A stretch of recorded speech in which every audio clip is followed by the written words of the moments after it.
इस स्पेस पे फोकस रखने की सलाह लोकेश सर की तरफ से दी गई है आपको। सर साथ ही साथ इनका क्वेश्चन एपीटीएल को लेकर के भी था, सुबह भी हम इसके बारे में बातचीत कर रहे थे।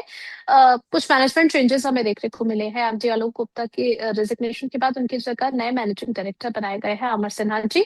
आगे के 3 साल की जिम्मेदारी संभालने वाले हैं। और आज एपीटीएल में अगर हम बात करें तो 567 के लेवल पर कामकाज कर रहा है, 2.25% की गिरावट के साथ में। आपका व्यू क्या रहेगा?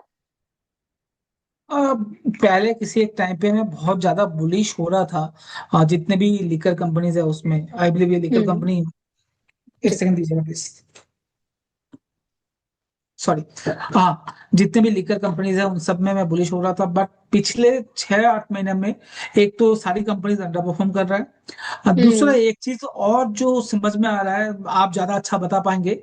जो जेनजी आ रहे हैं वो अब लिकर में थोड़ा सा पहले जो लिकर पीना था एक स्टेटस की बात थी, देखो हम्म। दिखाने की बात थी। अब वो वहां से हट के हेल्थ कॉन्शियस ज्यादा बन रहे हैं। हम्म। तो इस सारे बिजनेस को एक अचानक से कोई बड़ा इम्पैक्ट लॉन्ग टर्म के लिए भी, आई डोंट नो कितना मैं सही हूँ गलत हूँ, बट धीरे धीरे लिकर बिजनेस में वो चीज देखने को मिल रहा है। तो लॉन्ग टर्म के लिए मैं अभी कंस्ट्रक्टिव नहीं हूँ जब तक मुझे ये चीज समझ में नहीं आए कि जेनजी इसमें ऐड कर रहे हैं कि नहीं कर रहे हैं। और मुझे ज्यादा लिकर समझ में आता भी नहीं क्योंकि मैं खुद नहीं पीता। एंड मेरे हिसाब से स्टॉक पे अगर किसी के पास है तो 540 का स्टॉप लॉस जरूर मेंटेन करे, नया एंट्री ना करे। ये ज्यादा अच्छा आप बता पाएंगी कि क्या चल रहा है जेनजी में। Gen Zs are more into avocado toast.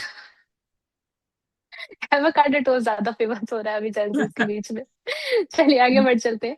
यहाँ पर एक नया सवाल आया है सुपर चैट के जरिए। एनएससीएल इंडस्ट्रीज को लेकर के साई प्रवीण जी का क्वेश्चन है। 170 पर कामकाज कर रहा है, 5.5% से ज्यादा की तेजी देखने को मिल रही है। सर इनका क्वेश्चन है कि 153 की इनकी बाइंग प्राइस है, तो आगे फर्दर टारगेट्स के लिए क्या इनको होल्ड करना चाहिए या फिर निकल जाए मुनाफे के साथ? कौन सा स्टॉक का नाम बताएंगे please. NACL, NACL industries. Okay. अब मेरे हिसाब से बने रहिए, मुर्गप्पा ग्रुप ने इसको जो खरीदा था 70-80 रुपए में, वहां से 280-290 तक पहुंचा ये स्टॉक। उसके बाद से करेक्शन, करेक्शन के बाद साइडवेज मूव। अब साइडवेज मूव से अब धीरे धीरे अपर डायरेक्शन जाने की कोशिश कर रहा है। तो मेरे हिसाब से 155 का स्टॉप लॉस जरूर मेंटेन कर लें।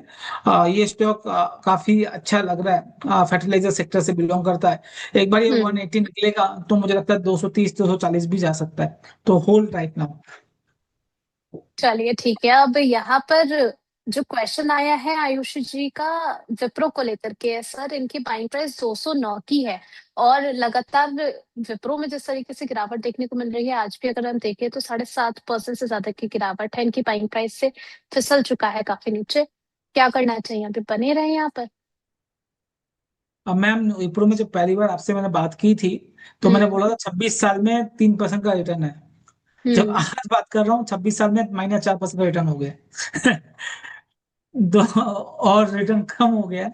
मेरे हिसाब से तो अवॉइड करें तो निकल जाए तो ज्यादा अच्छा है। दूसरी बहुत हम्म। जगह अपॉर्चुनिटी है, वहां पर पैसा लगाएंगे तो आपका पैसा ज्यादा बन सकता है।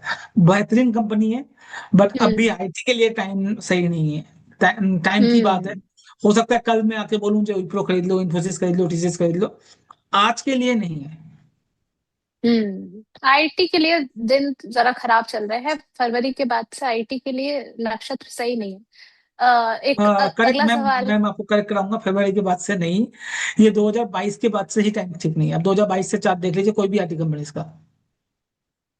मैं सर मेनली फोकस पे जब से आ गए ना, जब से एंथ्रोपिक ने अपना रंग दिखाया है, तब से ज्यादा फोकस पे चल रहे हैं।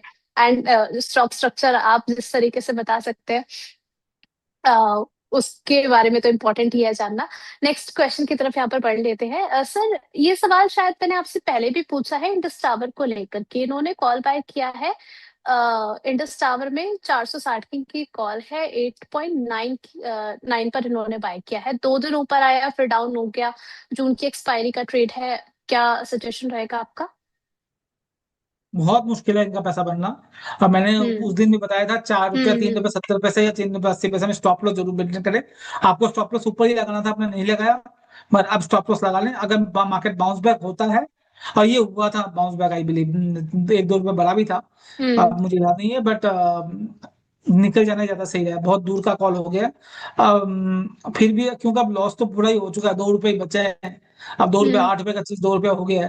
अब आपकी मर्जी है, आप हम्म। रखो या क्या करोगे, मुश्किल है पैसा आना। अगर 1 2 दिन 3 दिन में मूव नहीं आया तो हो सकता है आपका चीज ये जीरो भी हो जाए।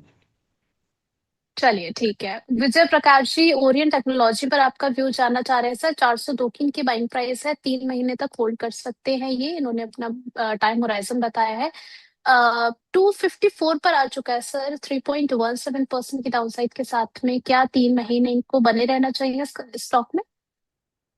ओरियंट टेक की जब बात करें ना, तब बात होती है हम्म डेटा सेंटर की। डेटा सेंटर के हम्म थीम पे ही ये कंपनी काम कर रही है। हम्म पता नहीं क्यों ये बाकी डेटा सेंटर कंपनी कितना अच्छा बिजनेस कर रही है और ये नहीं कर पा रही।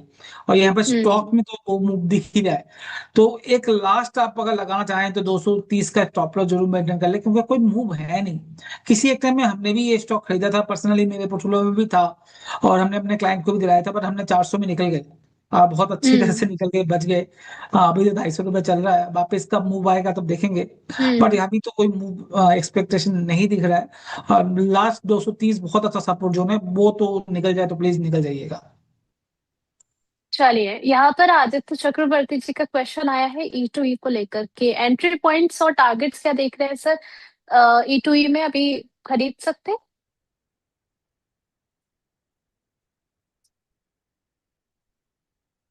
इटवी थोड़ा सा नीचे मिल जाए आपको। इटवी नेटवर्क की बात कर रहे हैं, राइट? जी 350, 430 वाला। जी। हाँ, थोड़ा सा 430 आपको पर चल नीचे रहा है। थोड़ा सा अगर नीचे मिल जाए 5 7%, मतलब 405 404 के लिए बहुत अच्छा लेवल होगा जहां पर ऐड किया जा सकता है इटवी। चलिए, इनका एक और क्वेश्चन है सर एमटीआर टेक को लेकर के। अब आज शायद पहला शो है जिसके बारे में हम एमटीआर टेक को डिस्कस नहीं कर रहे हैं। क्या किया जाए सर, यहाँ पर एंट्री पॉइंट्स कहाँ देख रहे हैं आप? 68 6900 बहुत ही अच्छा लेवल है, जहां पर ये बार बार घूमता है। तो वो अगर लेवल मिलता है तो वहां पर लीजिए। अभी 7100 के करीब चल रहा है, यहाँ पर भी थोड़ा सा ऐड कर सकते हैं। हम्म एक बार में आप बाई ना करें। एक बार में बाई करने का जगह 4000 था, जहां हमने आपके चैनल में बात की है। 2700 था हम्म। कहीं और चैनल में हमने बात की है। बट इस लेवल पे आप थोड़ा थोड़ा करके ऐड करें। बहुत अच्छा लग रहा है ये स्टॉक। आने वाले टाइम पे काफी अच्छा कर सकता है। बट 6800 6700 से लेके 7200 का जोन में धीरे धीरे अकोमोडेट करें।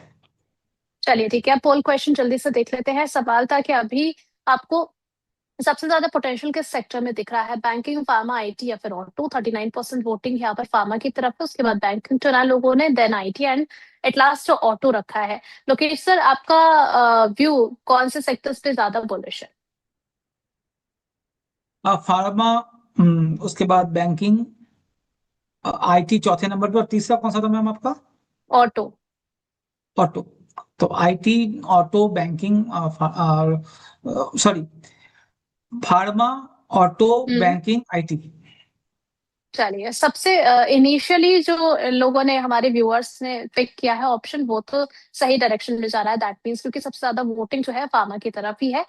आईटी और ऑटो के बीच में थोड़ा सा लोग चूक गए हैं, तो अकॉर्डिंगली इस एडवाइस को देख करके चलिए। And thank you so much Lokesh sir हमारे साथ जुड़ने के लिए और हमारे कई सारे सवालों के जवाब देने के लिए।